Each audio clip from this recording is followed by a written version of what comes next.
റമദാൻ എന്ന് കേൾക്കുമ്പോൾ അതിൻ്റെ പവിത്രതയും അതിൻ്റെ ബർക്കത്തും കാര്യങ്ങളൊക്കെ മനസ്സിൽ വരിക നമ്മൾ വലിയവരുടെ മനസ്സിലാണ്. പക്ഷേ ഒരു കുട്ടികളോട് ചോദിച്ചു നോക്കി നോമ്പിനെ കുറിച്ച് ഓല് പറയും അടിപൊളി, എന്നും പൊരിക്കടികൾ, ഫ്രൂട്ടുകൾ, ജ്യൂസുകൾ, അടിപൊളിയാണ് ആ ഒരു കാലം. ശരിയാണ്, ഏതില്ലാത്തവൻ്റെ മേശപ്പുറത്തും അന്ന് വിഭവങ്ങൾ കൊണ്ട് നിറയും റമദാൻ. അത് പ്രത്യേക ബർക്കത്താണ്, അത് അനുഭവിച്ചവർ പറയും. ഇവിടെ ഒരുത്തിൻ്റെ 5 മണിയാവുള്ളൂ ഭക്ഷണമൊക്കെ കഴിച്ചു. 5 മണി കഴിഞ്ഞാൽ പിന്നെ എന്ത് കൊടുത്താലും ഓള് കഴിക്കൂല. ഞാൻ നോമ്പാന്നറിയും. ബാങ്ക് കൊടുക്കുമ്പോൾ അല്ലാഹു അക്ബർ എന്ന് പറയുമ്പോൾ ആദ്യം മേശമ്മക്ക് ഓടലോളാ, ബാങ്ക് കൊടുത്തേ ഓടിക്കോ പറഞ്ഞിട്ട്. ഇവിടെ മക്കൾ അസ്റിസ്കരിച്ച് വരുമ്പോൾ ചോദിക്കുക, സ്കൂളിട്ട് വരുമ്പോൾ ചോദിക്കുക, ഇന്നെന്താ അമ്മച്ചി പൊരിക്കടി? അവർക്ക് പത്തിരിയും ദോശയൊന്നും വേണമെന്നില്ല, അവർക്ക് പൊരിക്കടികൾ മതി. അതെന്നും ഒരുപോലത്തെ ആയാലും പറ്റില്ല. പക്ഷേ അത് ചുട്ടണ നമ്മളെ കാര്യം അമ്മക്കേ അറിയുള്ളൂ. ഈ ചൂടത്ത് അടുപ്പിൻ്റെ അടുത്ത് നിന്നുകൊണ്ട് അത് ചുട്ട് വരുമ്പോൾ നമ്മളെ തല ഒരു കഥക്കുതാവും. പക്ഷെ എന്ന് വെച്ചിട്ട് നമുക്കിഷ്ടമുള്ളവർക്ക്, നമ്മളെ മക്കൾക്കായാലും നമ്മളെ ഭർത്താക്കന്മാർക്കായാലും ഉമ്മമാർക്കായാലും നമുക്കത് ഉണ്ടാക്കി കൊടുക്കാൻ നമുക്ക് പൊറുതേടുമാണ്. അപ്പോൾ 2-3 ദിവസത്തേക്കൊക്കെയുള്ള പൊരിക്കടികൾ ഒരുമിച്ച് ഉണ്ടാക്കി വെക്കുമ്പോൾ അത് കേട് വരുന്നെന്നുള്ളത് ചിലർ പറയുന്നുണ്ട്. ഞാനൊരു സ്റ്റോക്കിൻ്റെ വീഡിയോസ് ഇട്ടിരുന്നു. അതുപോലെ തന്നെ അടുപ്പിൻ്റെ അടുത്ത് നിന്ന് നമ്മളത് ചുടുമ്പോൾ നമുക്ക് ഒരുപാട് ചൂട് തോന്നാതിരിക്കാൻ വേണ്ടിയിട്ടുള്ളൊരു ടിപ്സ്. അതുപോലെ നമ്മൾ എടുത്ത് വെക്കുന്ന 3-4 ദിവസത്തിനൊക്കെ എടുത്ത് വെക്കുന്ന കട്ട്ലേറ്റ്, സമൂസ എല്ലാം കേട് വരാതിരിക്കാൻ ചിലർ പറയാറുണ്ട്. നമ്മൾ എണ്ണ ഒരു പ്രാവശ്യം കട്ട്ലേറ്റ് ഉണ്ടാക്കിയാൽ പിന്നെ ആ എണ്ണ ഒന്നിനും പറ്റൂല. പഴയ എണ്ണ ചൂടാക്കിയിട്ട് ഉണ്ടാക്കണം എന്നല്ല, നമ്മൾ ആദ്യം കട്ട്ലേറ്റ് പൊരിച്ചാൽ പിന്നെ അതിലേക്ക് സമൂസ ഇട്ടാൽ സമൂസ ആകെ വൃത്തികേടാവും. മാവ് പതഞ്ഞിട്ട് കട്ട്ലേറ്റ് തന്നെ കാണാൻ പറ്റാത്ത അവസ്ഥയാണ്. അപ്പോൾ അതൊന്നും ഇല്ലാതിരിക്കാനുള്ള ടിപ്സുകളാണ് വീഡിയോയിലൂടെ പറയുന്നത്. അപ്പോൾ നമ്മുടെ ഈ കുഞ്ഞു ചാനൽ നിങ്ങൾ സബ്സ്ക്രൈബ് ചെയ്യാതെയാണ് കണ്ടുകൊണ്ടിരിക്കണതെങ്കിലും ഒന്ന് സബ്സ്ക്രൈബ് ചെയ്തിടുക. ഈ റമദാനിന് എല്ലാ വീട്ടമ്മമാർക്കും ഉപകാരപ്പെടുന്ന ടിപ്സുകളാണ്. എൻ്റെ വീഡിയോയിൽ പറയുന്ന ടിപ്സുകളൊക്കെ നിങ്ങൾ ട്രൈ ചെയ്ത് നോക്കുക. നിങ്ങൾക്ക് റിസൾട്ട് കിട്ടിയാൽ അത് കമൻ്റായിട്ട് അറിയിക്കുക.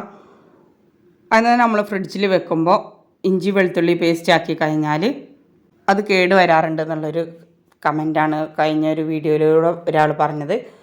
അങ്ങനെ നമ്മൾ ഇഞ്ചി വെളുത്തുള്ളി പേസ്റ്റ് ആക്കിയിട്ട് വെക്കുമ്പോൾ എന്ത് ചെയ്യണം, അതിലേക്കൊരിത്തിരി ഉപ്പും വെള്ളവും ചേർത്തിട്ട് പേസ്റ്റ് ആക്കിയിട്ട് വെച്ചാൽ, അടപ്പുള്ള പാത്രത്തിലാക്കി വെച്ചാൽ, ഫ്രിഡ്ജിൽ വെച്ചാൽ ഒന്നും കേടാവില്ല.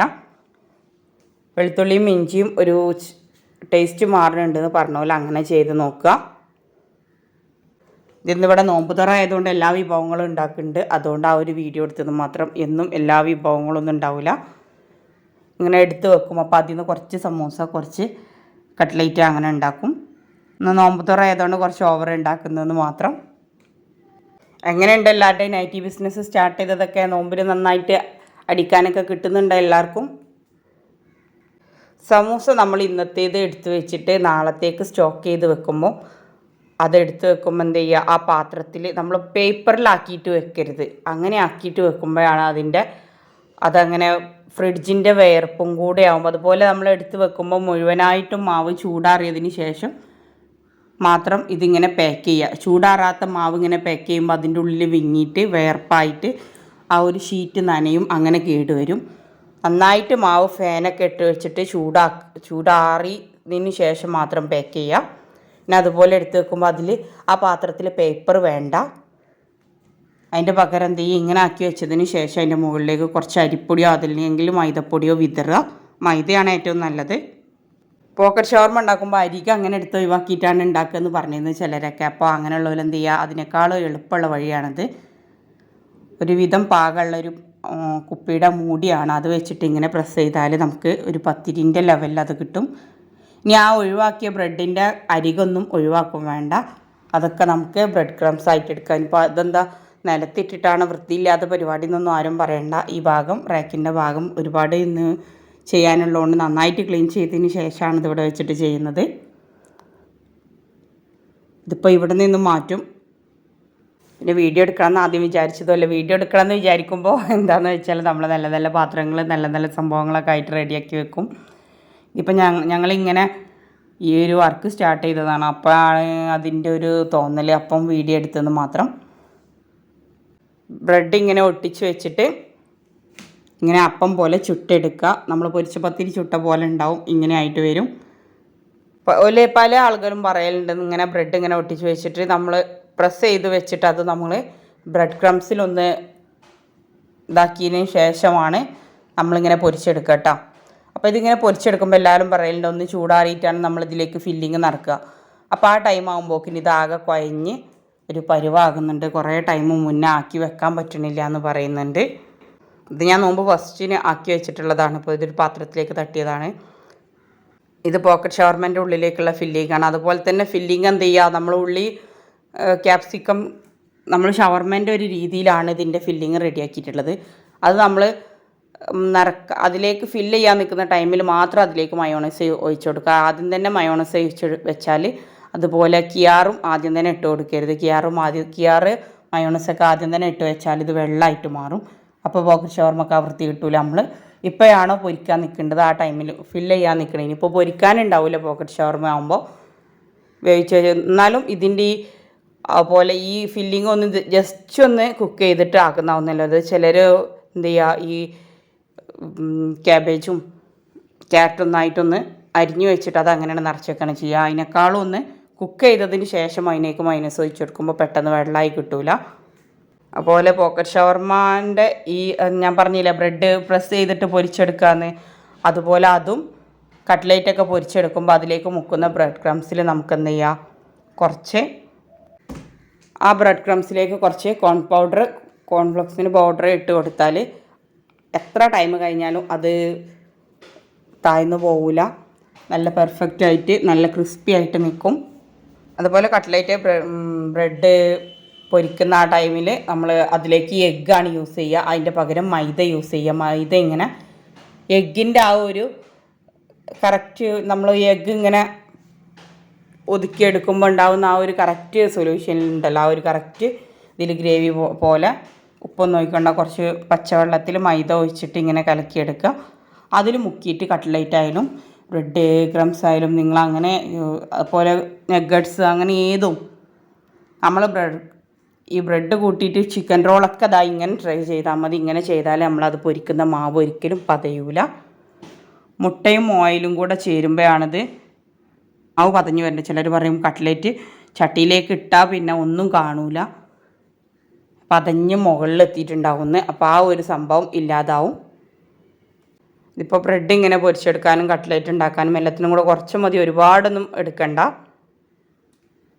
ഒരുപാട് ലൂസും ആവണ്ട ടൈറ്റും ആവണ്ട, ആ രീതിയിൽ ഇതിലിങ്ങനെ മൈദയിൽ ഇങ്ങനെ മുക്കിയിട്ട് നമുക്ക് എന്ത് ചെയ്യുക, ആ ബ്രെഡ് ക്രംസിലൊന്ന് ഉരുട്ടിയെടുത്താൽ മതി. ഇതുപോലെ ചിക്കൻ റോള് അതുപോലെ പഴം ഉൾഭാഗത്ത് നിറച്ചിട്ട് അങ്ങനെ ചെയ്യാം. ചിക്കൻ റോള് കട്ട്ലേറ്റ് എന്ത് സംഭവങ്ങളും ഇങ്ങനെ ആക്കിയിട്ട് ചെയ്താൽ എത്ര സമയം കഴിഞ്ഞാലും അത് ചിലർ പറയുന്നു നിങ്ങൾ നോമ്പൊക്കെ ആകുമ്പോൾ നേരത്തെ ഇങ്ങനെ റെഡിയാക്കി വെക്കും. പക്ഷെ നോമ്പ് തുറക്കാനാകുമ്പോക്കിന് കട്ട്ലേറ്റും അതുപോലെ തന്നെ ഈ ചിക്കൻ റോളിൻ്റെ സംഭവങ്ങളൊക്കെ കുഴഞ്ഞിരിക്കുന്നത് കാണാതെ. എന്താണെന്ന് വെച്ചാൽ ഒന്നാമത്തത് ഈ ബ്രെഡ് ക്രംസിൽ കോൺഫ്ലവർ ചേർക്കാത്തതുകൊണ്ടാണ്. രണ്ടാമത്തത് ഈ മൈദ ചേർക്കാതെ പകരം മുട്ട ചേർത്തിട്ട് ആകുമ്പോൾ അത് കുഴയുന്നതാണ്. ഇപ്പോൾ നമ്മൾ സ്റ്റോർ ചെയ്യാനാക്കുമ്പോഴും ഈ മൈദയാണ് നല്ലത്. അതുപോലെ തീരെ വെള്ളം ചേർക്കരുത്. സമൂസക്കായാലും കട്ട്ലേറ്റിനായാലും നമ്മൾ മാവ് ഉണ്ടാക്കുമ്പോൾ അതെന്ത് ചെയ്യണം, ഒന്നുകിൽ സൺഫ്ലവർ ഓയിൽ അല്ലെങ്കിൽ വെജ് ഓയിൽ അതിലേതിലെങ്കിലും ഉണ്ടാക്കണം. വെളിച്ചെണ്ണയിൽ ഒരിക്കലും അതിൻ്റെ മാവ് ഉണ്ടാക്കരുത്. അങ്ങനെ ഉണ്ടാക്കുമ്പോഴാണത് സ്റ്റോർ ചെയ്യാനാകുമ്പോൾ പ്രത്യേകിച്ച് നമ്മൾ ഓയിലിൽ മാത്രം ഉണ്ടാക്കുക, വെളിച്ചെണ്ണയിൽ ഉണ്ടാക്കാത്തതാണ്. ഇതാണ് കോൺഫ്ലവർ പൊടി. ഇത് ഈ ഒരു ഒരുപാട് ഇത് ഞങ്ങൾക്ക് ഇന്ന് ഒരുപാട് യൂസിങ് ഉള്ളതുകൊണ്ടാണ് ഇന്ന് ഒരുപാട് ബ്രെഡ് ക്രംസോ അതുപോലെ ഇത് എടുത്തിട്ടുള്ളത്. അതുകൊണ്ട് കുറച്ച് അധികം ഇട്ടിട്ടുണ്ട്. പക്ഷേ സാധാ യൂസ് ചെയ്യുമ്പോൾ ഒരു സ്പൂൺ മതി ബ്രെഡ് ക്രംസിലേക്ക്. ഒരുപാട് ഓവറായാലും ഇത് ടൈറ്റായിട്ട് തീരെ ഇതുണ്ടാവില്ല. ഈ കോൺ പൗഡർ ചേർക്കുമ്പോൾ എന്താ നമ്മൾ കേക്ക് ഐസിങ് ചെയ്യുമ്പോഴൊക്കെ അത് ചേർക്കുമ്പോൾ അതിൻ്റെ ആ ഒരു ലുക്ക് കിട്ടാറുണ്ട്. അതുപോലെ തന്നെയാണ് ഇതും. ചിക്കൻ റോളൊക്കെ നേരെ തിരിഞ്ഞ് നിന്നോളും. നമ്മൾ മൈദ ദോശ വെച്ചിട്ട് ചിക്കൻ റോൾ ഉണ്ടാക്കുമ്പോൾ ഇത് വളരെയധികം, കാരണം അതൊരു കുഴഞ്ഞിട്ടാണ് കിടക്കുക ദോശയിൽ നമ്മൾ ചിക്കൻ റോൾ ചെയ്യുമ്പോൾ. പക്ഷേ ഇത് ചേർക്കുമ്പോൾ നല്ല പെർഫെക്റ്റായിട്ട് നിൽക്കുന്നുണ്ട്. അപ്പോൾ ഇനി പൊരിക്കടി ഉണ്ടാക്കുമ്പോൾ ഓരോ ദിവസം ഇതൊക്കെ ഒന്ന് ട്രൈ ചെയ്യാം. എന്നിട്ട് റിസൾട്ട് കിട്ടിക്കണോ ഇല്ല എന്നുള്ള കാര്യങ്ങൾ നിങ്ങൾ കമൻറ്റായിട്ട് അറിയിക്കണം. റിസൾട്ട് കിട്ടാതിരുന്നാൽ അതെന്തെങ്കിലുമൊക്കെ ഒരു കുഴപ്പം വന്നിട്ടുണ്ടാവും, ആ കാര്യങ്ങളും പറയാം. ഇതിങ്ങനെ പൊരിക്കടി വിൽക്കുന്ന ഒരാൾ പറഞ്ഞു തന്നിട്ടുള്ള സൂത്രങ്ങളാണ്. അപ്പോൾ എന്തായാലും നിങ്ങൾക്ക് റിസൾട്ട് കിട്ടും. നമുക്കിങ്ങനെ പൊരിക്കുമ്പോൾ ഒരുപാട് ചൂടായിട്ട് നമ്മൾ ചില ടൈമിൽ പൊരിച്ചൊക്കെ കഴിഞ്ഞാൽ നമുക്ക് തലക്കൊക്കെ എന്തോ പോലെയാണ്, പ്രത്യേകിച്ച് ഈ വെയിലും ചൂടുള്ള സമയത്ത്. അപ്പോൾ അത് കുറക്കാനായിട്ടുള്ള സംഭവം എന്താണെന്ന് നോക്കാം. ഇതിങ്ങനെ മൈദ മാവിലും അതുപോലെ തന്നെ കോൺ പൗഡറും ഇട്ടതുകൊണ്ട് നമ്മൾ കട്ട്ലേറ്റ് പൊരിക്കുമ്പോഴുള്ള വ്യത്യാസം നോക്ക്. മാവ് പതയുന്നില്ല, ഇല്ലെങ്കിൽ ഇങ്ങനെ പതഞ്ഞ് പൊങ്ങും. അതുപോലെ തന്നെ നമുക്ക് ഈ അടുപ്പത്ത് ഇതിങ്ങനെ നിന്നിട്ട് എത്ര പൊരിച്ചാലും നമുക്ക് ഈ ഒരു ചൂടും തീൻ്റെ ചൂട് എന്തായാലും ഉണ്ടാവും. പക്ഷെ എന്നാലും വലിയ തലക്കൊരു പ്രശ്നം, ഒരുപാട് ചൂടോ അങ്ങനെയൊന്നും ഉണ്ടാവില്ല. അത് നമ്മൾ ചെയ്യേണ്ടത് എന്താണെന്ന്, നമ്മൾ ഈ പൊരിക്കുന്ന എണ്ണയിലേക്ക് എന്ത് ചെയ്യുക, കുറച്ച് കരിവേപ്പില, ഒരു സ്പൂൺ ഉപ്പ്. ആ ഉപ്പ് കല്ലുപ്പാവുന്നതാണ് ഏറ്റവും നല്ലത്. കല്ലുപ്പില്ലെങ്കിൽ പൊടിയുപ്പായാലും ട്രൈ ചെയ്ത് നോക്കുക. എന്നാലും അത് നമ്മൾ പൊരിക്കുന്ന സാധനത്തിലേക്ക് ഉപ്പ് കൂടാനോ ഒന്നിനും നിൽക്കില്ല. അതുപോലെ തന്നെ കരിവേപ്പിലയും കൂടി ഇടുന്നതുകൊണ്ട് ടേസ്റ്റ് കൂടുക എന്നല്ലാതെ ഒന്നും ആവില്ല. ഇതാ കണ്ട് നമ്മൾ പൊരിച്ചെടുത്താലും ഈ ഓയിൽ കലങ്ങൂല. ഈ ഓയിൽ നമ്മൾ ചൂടാറിയിട്ട് വീണ്ടും യൂസ് ചെയ്യണം എന്നല്ല. ഇതിപ്പോൾ ഇതുപോലെ നോമ്പുത്ര അങ്ങനെ കാര്യങ്ങളൊക്കെ ഉണ്ടാകുമ്പോൾ എന്ത് ചെയ്യുക, നമുക്ക് കട്ട്ലേറ്റ് പൊരിച്ച് ചിലപ്പോൾ സമൂസ ചുറ്റി ആയിട്ടില്ലെങ്കിൽ അത് കഴിയുന്നത് വരെ കട്ട്ലേറ്റ് പൊരിക്കാൻ കാത്ത് നിൽക്കലായിരുന്നു ഞങ്ങളുടെ കാര്യമാണ് ഞാൻ പറയേണ്ടത്. കാരണം ആദ്യം കട്ട്ലേറ്റ് പൊരിച്ച് കഴിഞ്ഞാൽ പിന്നെ ആ അതിലേക്ക് സമൂസ ഇട്ട് കഴിഞ്ഞാൽ അത് ഫുള്ള് ഡാമേജ് ആവും. പിന്നെ ചുടാൻ ചിലപ്പം പറ്റില്ല, പതഞ്ഞിട്ട് അത് ഒഴിവാക്കിയിട്ട് പുതിയ ഓയിൽ എടുക്കേണ്ടി വരും. അപ്പോൾ അതിൻ്റെ പകരം ആദ്യം സമൂസ കഴിഞ്ഞതിന് ശേഷമാണ് ഞങ്ങൾ കട്ട്ലേറ്റ് എടുക്കാറുള്ളത്. പക്ഷേ ഇപ്പോൾ ഈ ഒരു പ്രശ്നമില്ല. ഇനി ഈ ഓയിലിൽ തന്നെ നമ്മൾ ചൂടാറുന്നില്ലല്ലോ. സമൂസയും കൂടി കഴിഞ്ഞാൽ നമുക്ക് ചിക്കനുള്ളതും പൊരിച്ചെടുക്കാം, എന്നാലും ഒരു കുഴപ്പവും വരില്ല. ഇനി നമ്മൾ ചിക്കൻ തനിയെ പൊരിക്കുമ്പോഴും പലരും പറയാറുണ്ട് ചിക്കൻ ചട്ടിൻ്റെ അടിഭാഗത്ത് ഒട്ടിപ്പിടിച്ച് നിൽക്കുമെന്ന്. പക്ഷേ അതിനും നല്ല സൊല്യൂഷനാണ് ഈ കരിവേപ്പ് ആദ്യം ഇടുന്നത്. അതുപോലെ നോൺ പാനിലൊക്കെ ചിലപ്പോൾ നമ്മൾ മീൻ പൊരിക്കുമ്പോഴും ഇതുപോലെ ചിലരൊക്കെ കട്ട്ലേറ്റ് പൊരിക്കുക എങ്ങനെയാണെന്ന് വെച്ചാൽ ഫ്രൈ പാനിലിട്ടിട്ട് തിരിച്ചും മറിച്ച് കൊടുക്കുക. അങ്ങനെ ആകുമ്പോൾ അരികു ഭാഗമൊക്കെ വേവാതൊക്കെ ഇതിൻ്റെ ഒരു രസം ഉണ്ടാവില്ല. പക്ഷെ ഇങ്ങനെ മുക്കിയിട്ട് പൊരിക്കുന്നത് തന്നെയാണ് കട്ട്ലേറ്റിന് നല്ലത്. ഇതിലേക്ക് ഇനി ചിക്കൻ ഇട്ടാലും അടിയിലൊന്നും പറ്റില്ല. അങ്ങനെ നമ്മൾ മീൻ പൊരിക്കുമ്പോഴൊക്കെ കുറച്ച് ഉപ്പിട്ടില്ലെങ്കിലും വേണ്ടില്ല, കുറച്ച് കരിവേപ്പ് ആദ്യം ഇട്ട് കഴിഞ്ഞാൽ അടിയിൽ പറ്റില്ല, നല്ല രീതിയിൽ അടിയിൽ കിട്ടും. നമുക്ക് ചിലരൊക്കെ പറയാറുണ്ട് ദോശച്ചട്ടിയിൽ നിന്ന് അടിയിൽ പിടിക്കാറുണ്ട് എന്ന്. അതിനെന്ത് ചെയ്യുക, കുറച്ച് വെള്ളത്തിൽ ഒരിത്തിരി ഓയിലും അതുപോലെ കരിവേപ്പ് ഇട്ടിട്ട് 3-4 പ്രാവശ്യം തിളപ്പിച്ചിട്ട് ഒഴിവാക്കുക. എന്നാൽ പിന്നെ ആ ദോശച്ചട്ടിയിൽ അടിയിൽ പിടിക്കേയില്ല. എൻ്റെ ഇവിടെയുള്ള ദോശച്ചട്ടി ഇതുപോലെ അടിയിൽ പിടിച്ചിട്ട് ഞാൻ ചെയ്തിട്ടുള്ളതാണത്. അതുപോലെ നമ്മൾ സ്റ്റോർ ചെയ്ത് വെക്കുമ്പോൾ ചിലരെന്ത് ചെയ്യും, പേപ്പറൊക്കെ ഇട്ട് വെട്ടുക. അങ്ങനെ ആക്കണ്ട. പാത്രത്തിൻ്റെ മുകളിൽ ഇതുപോലെ പ്ലാസ്റ്റിക് ഇങ്ങനെ കവർ ചെയ്യുക, എന്നിട്ട് അടിഭാഗത്ത് അതിങ്ങനെ കെട്ടുക, എന്നിട്ട് ഒരു റബ്ബറോ അങ്ങനെ എന്തെങ്കിലും ഇടുക. നന്നായിട്ട് ചൂടാറിയതിന് ശേഷം മാത്രം ഇനി ഇതിൻ്റെ മുകൾ ഭാഗത്ത് നമുക്ക് ഇതിൻ്റെ മൂടി വെച്ചിട്ട് കവർ ഇങ്ങനെ ചെയ്തതിന് ശേഷം മൂടി വെക്കുക. ഇങ്ങനെ കവർ ചെയ്യുക, എന്നിട്ട് അതിൻ്റെ മുകളിൽ മൂടി വെക്കുക. എന്നിട്ട് ഒരിക്കലും ഫ്രീസറിൽ വെക്കരുത്, നമ്മൾ ഫ്രിഡ്ജിൻ്റെ അടിയിൽ വെക്കുക. ഞങ്ങളെ പലഹാരങ്ങളൊക്കെ റെഡിയായി വന്നിട്ടുണ്ട്, സെറ്റപ്പായിട്ടുണ്ട്. അപ്പോൾ എല്ലാവരുടെയും റമദാൻ വിശേഷങ്ങളൊക്കെ പറയാം. കൂടെ നമ്മുടെ ഈ ചാനൽ നിങ്ങൾക്ക് ഹെൽപ്ഫുൾ ആയിട്ടുണ്ടെങ്കിൽ ലൈക്ക് ചെയ്യാനും ഷെയർ ചെയ്യാനും സബ്സ്ക്രൈബ് ചെയ്യാനും മറക്കരുത്. തൊട്ടപ്പുറത്തുള്ള ആ ബെൽ ബട്ടൺ കൂടെ ഒന്ന് പ്രസ് ചെയ്തിട്ടാൽ നമ്മളിടുന്ന എല്ലാ വീഡിയോസും നിങ്ങൾക്ക് നോട്ടിഫിക്കേഷൻ ആയിട്ട് വരും. അപ്പോൾ നൈറ്റി മെറ്റീരിയൽസൊക്കെ വേണമെന്നുള്ളവർ ഷോർട്സിലൊക്കെ നമ്പറുണ്ട്, അതിൽ കോൺടാക്റ്റ് ചെയ്യുക. അടുത്ത ബുധനാഴ്ച മെറ്റീരിയൽ വരുന്നുണ്ട്, എടുക്കുന്നുണ്ട്. ഇന്ന് സമയമില്ല, കഴിഞ്ഞ ശനിയാഴ്ച കുറച്ച് എടുത്തിട്ടുണ്ടായിരുന്നുള്ളൂ, അത് വീഡിയോ ഇടാനൊന്നും പറ്റിയില്ല, അപ്പോഴേക്കും അത് കഴിഞ്ഞിട്ടുണ്ട്. വേണ്ടവരൊക്കെ കോൺടാക്റ്റ് ചെയ്യാറുണ്ട്. അസ്സലാമു അലൈക്കും.